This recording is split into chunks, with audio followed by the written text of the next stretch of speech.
Welcome filmmakers, fans, and friends to Indie Cinema Showcase, your #1 source for filmmaking, conventions, and everything in between.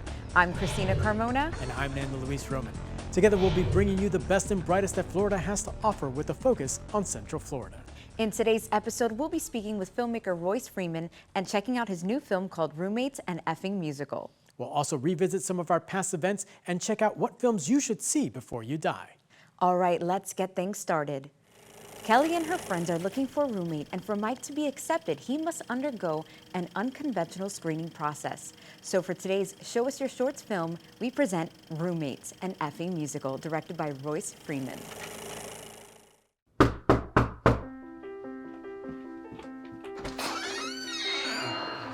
Oh, hey, Mike. That's me. Kelly Meichner. It's so nice to meet you. You too. Come on in. Thank you. Hope you found the place okay? Yeah, there was no problems at all. Wow, this place is nice. Yeah, it's pretty great. Well, here, I'll show you the room. Okay.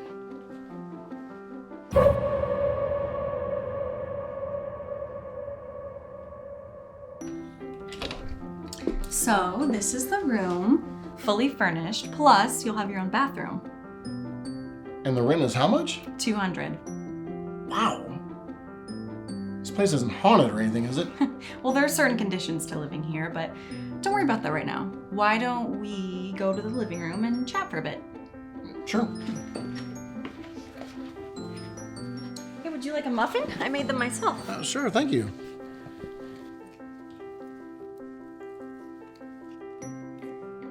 Oh my goodness. This is delectable. You should be a chef or something. Well, thank you. Well, actually, I am. I'm a personal chef for the mayor and a few other high-profile people in town. That's amazing. Thank you. You know, I grew up baking with my mom. Wow, this is great. An awesome house, cheap rent, a hot roommate, and she's a chef. Jackpot.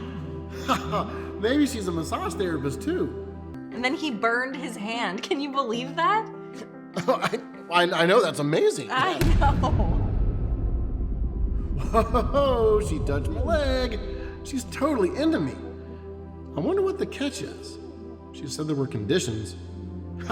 Maybe I have to sleep with her.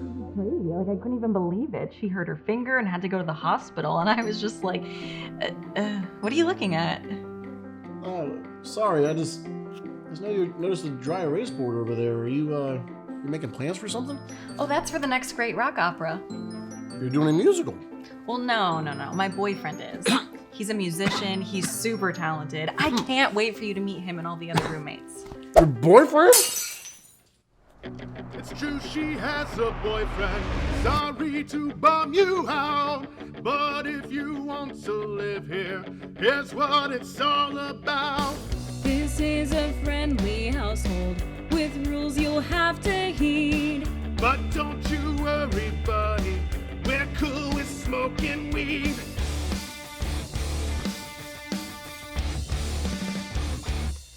Promise me that you'll remember to lower the seat for other genders. Do it for me and my friend Brienne. Don't forget Penelope when we all go pee.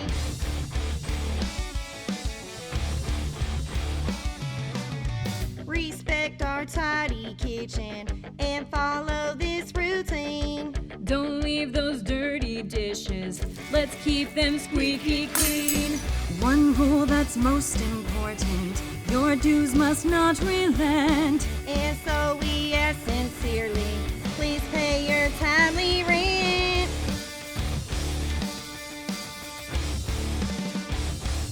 Tell me now that you'll consider. Do it for me and my friend Brienne. Don't forget Penelope. Or lie a Yankee.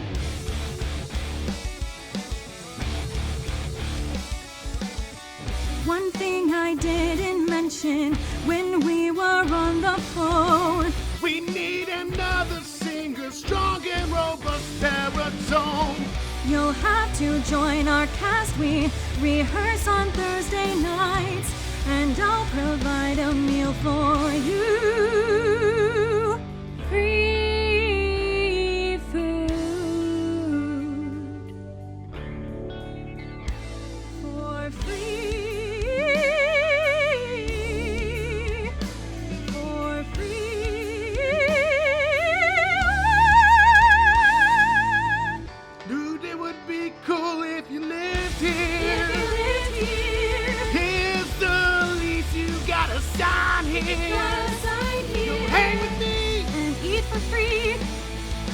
hook up with Penelope. You'll hook up with me.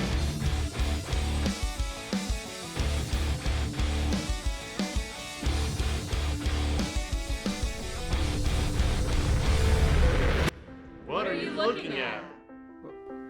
What I'm looking at is I get to stay in this awesome house for $200 a month. I get food prepared by a personal chef. And I get to hook up with you? And the only catch is I have to be in your musical. Yep, that's right.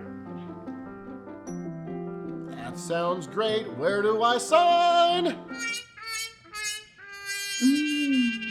So what do we think? We need. I know we need the money, but That's with a cheeseburger. She was kind of a weirdo.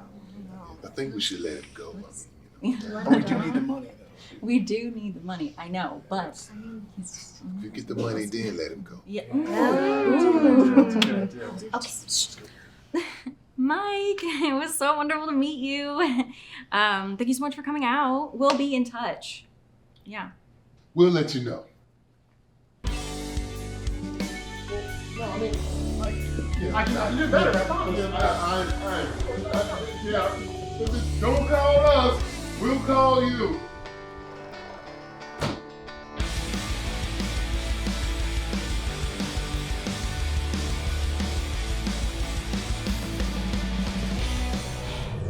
Our next guest was born and raised in New York and learned the craft of filmmaking by watching his father, who was also a filmmaker.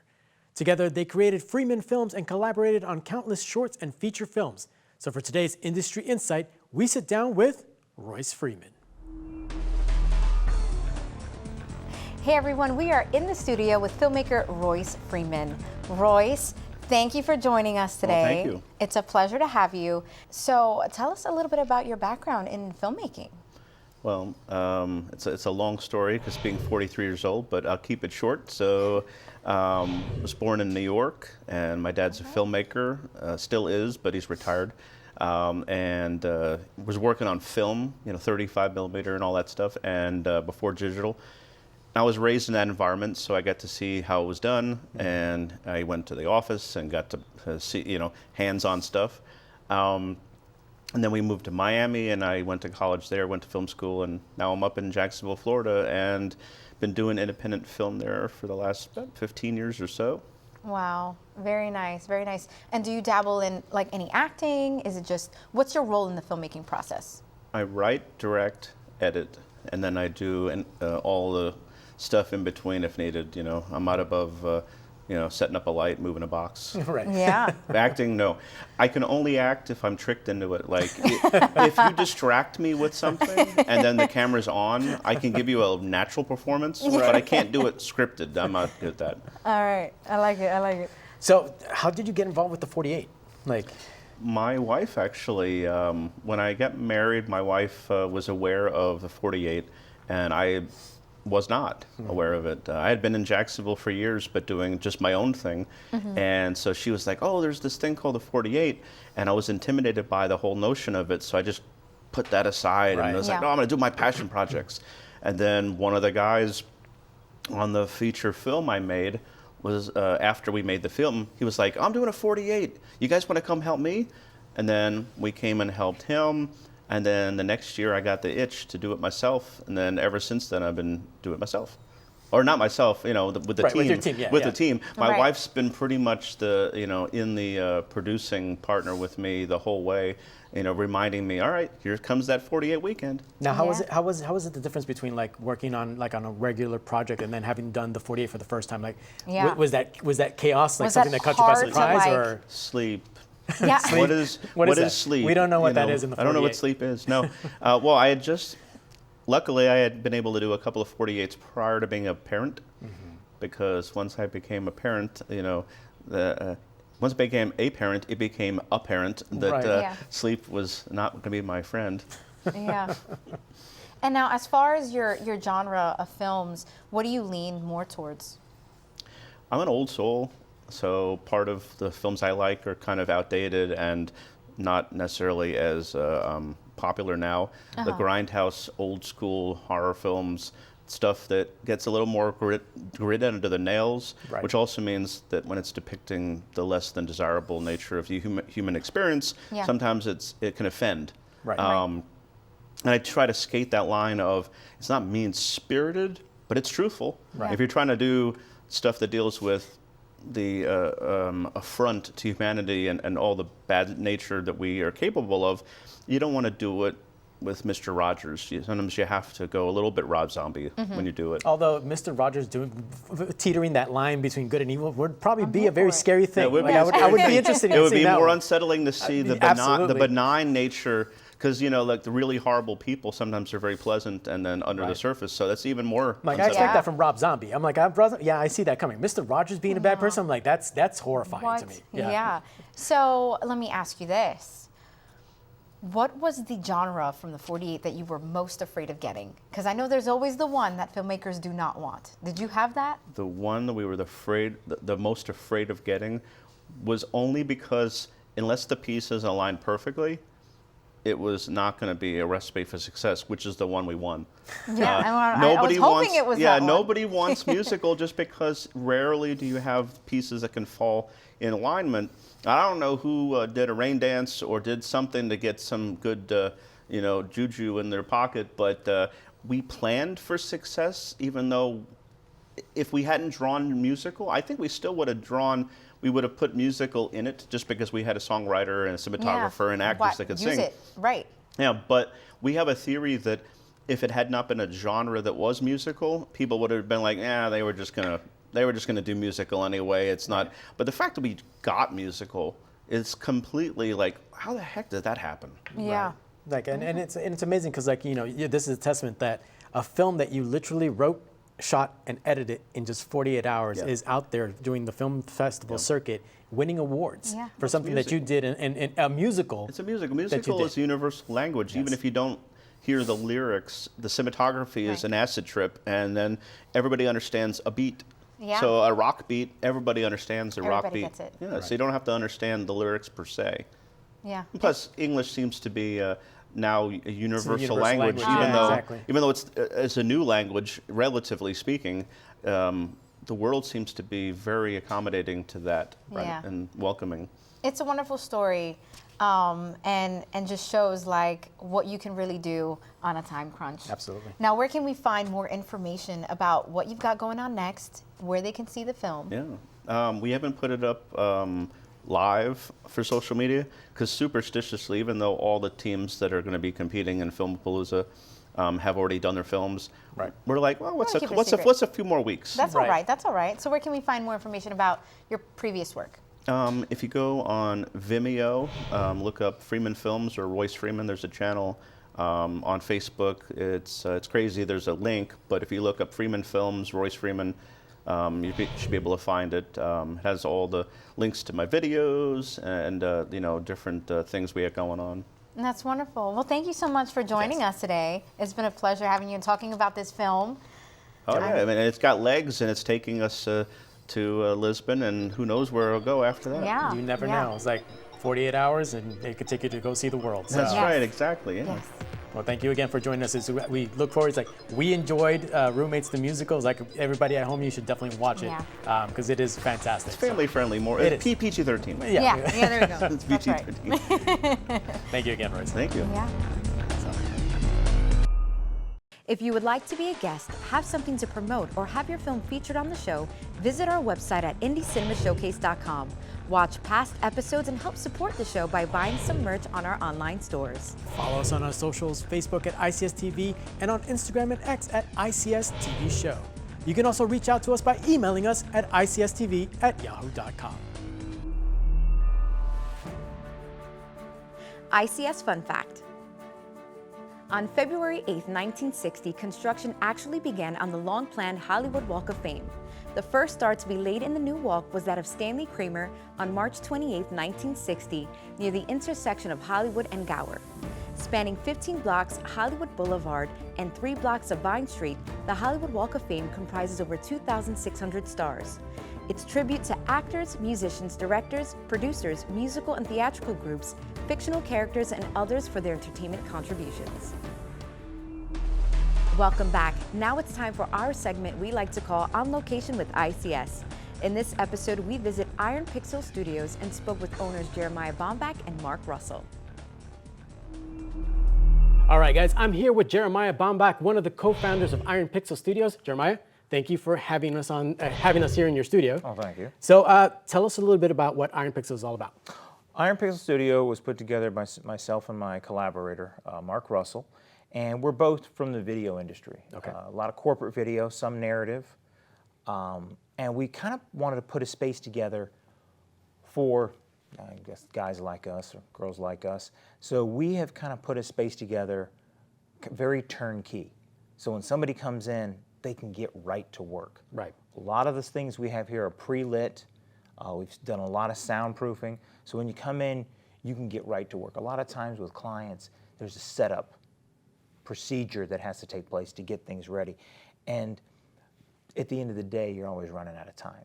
So we want to kind of eliminate some of that setup time so you can get right to work. So the studio itself, is it a hybrid of like narrative work and corporate work, or did you focus on one particular thing over the other, or was it something that just kind of came as you were building it? It came after we opened it. Okay. So we kind of saw where things were going, and the biggest and best business for us right now, we get a lot of people that come in as like a one-off.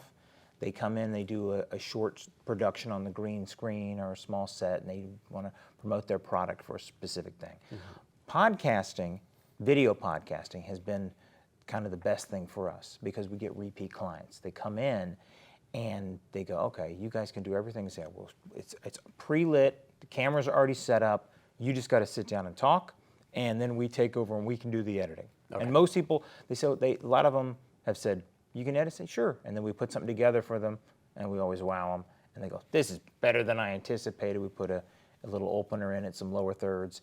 So podcasting has kind of been our big push.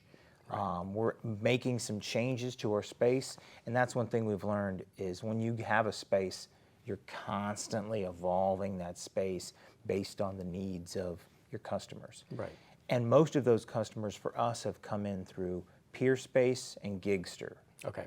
So those are a couple of things online people can find. It's like an Airbnb for venues, right, and photography studio spaces. All right, well, Jeremiah, thank you so much for taking the time to chat with me today. You have an amazing space here. I know Christina is going to be chatting with Mark here momentarily and ask a little bit more about the studio space, so we're going to turn it over to her. Thank you again. Oh, you're very welcome. All right, guys, I'm here with the second half of Iron Pixel Studios. Mark, thank you so much for hanging out with me today. Of Thank course, you. my pleasure. Glad to be here. All right, so it's not hard to tell where we're at. Mm-hmm. We're in a podcast studio. Yes, you are. Yeah, and it's very difficult to not want to pretend that I'm doing a podcast with you right now. Maybe one day I'll be here. I love the idea. We're here. Right. That's what we're here for. Podcast. Happy to do one. So tell us about this space. Well, the podcast studio. This is actually really Jeremiah's brainchild. When I first came up with the idea to do a sound stage, and then I contacted Jeremiah, and we decided to partner on this whole thing. He suggested the podcast studio. I never even thought about doing podcasts. It was just going to be the sound stage. Mm-hmm. So I said, that's a great idea. Let's go for it. And so he and and one of our guys here, Sean, who's here all the time, he's a great guy. He's one of our assistants. They pretty much put this whole studio together themselves. Nice. Mm-hmm. And this isn't just podcast. I mean, video podcast. Yeah, it's video podcast. It's weird, there's a phenomenon going on because it's like everybody's doing podcasts now. Mm-hmm. With the rise of social media, and everybody wants a voice, and so people are doing their own podcasts. Now the thing is, a lot of folks are doing podcasts from their home. Right. And that's great and all, it's fantastic. But now what if you got somebody coming in, like we had one client that flew somebody in from Las Vegas. They flew into Orlando Airport, drove over here, did their podcast, then left and went back on the plane, flew back to Las Vegas. Right. But my point is, like a lot of folks working out of their home, you don't want a special guest to come to your house. Right, to do a podcast. I mean, unless you like Morgan, who's got his nice studio built into his place. Yeah, that's a whole other kind of cleaning. That's a whole other thing. Yeah, and that's all. He's all set. But right. The thing is like, you call us and you come in, and this studio is all set to go. This is a turnkey studio. And not only that, you guys have a great space, mm-hmm.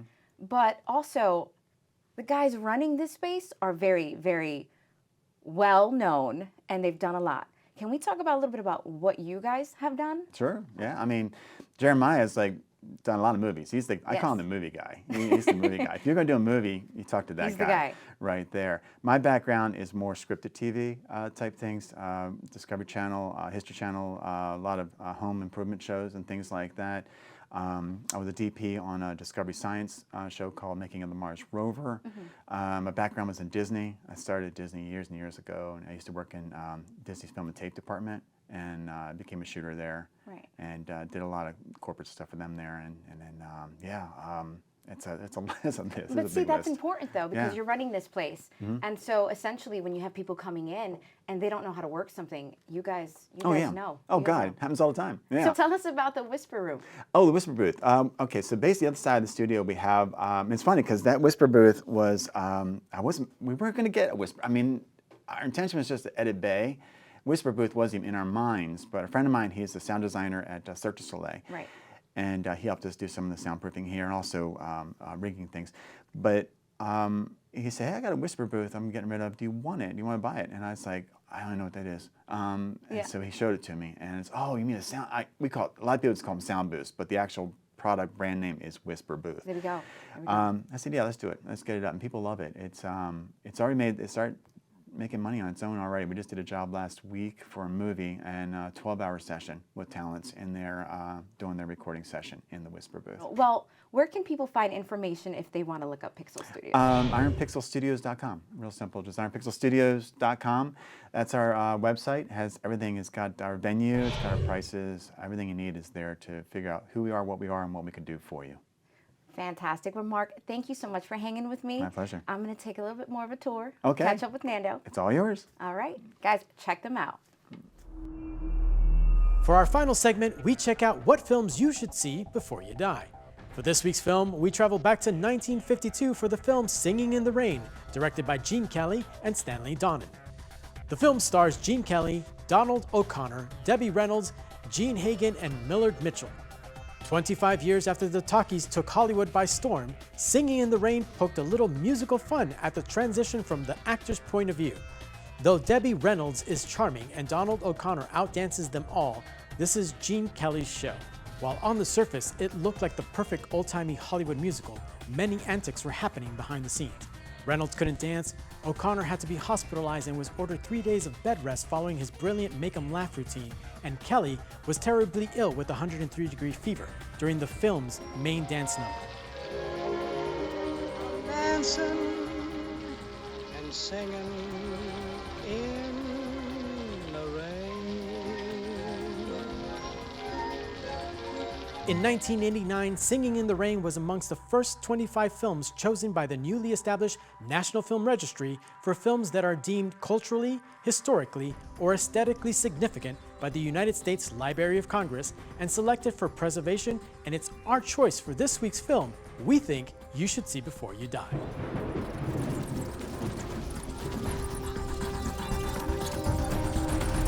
Well, that's all the time we have for this episode of ICS. We want to thank Royce Freeman for sitting down with us, Jeremiah Baumbach and Mark Russell from Iron Pixel Studios. Well, we hope you learned something new, saw something that you love, or got inspired to get off the couch and go make a movie of your own. Who knows, it might be good enough for us to screen on the next Indie Cinema Showcase. And don't forget to follow us on our socials, Facebook at ICS TV, Instagram at ICS TV Show, and YouTube at Indie Cinema Showcase. And if you want a chance to have your work, event, convention, or film festival featured on ICS, send us an email at icstv@yahoo.com.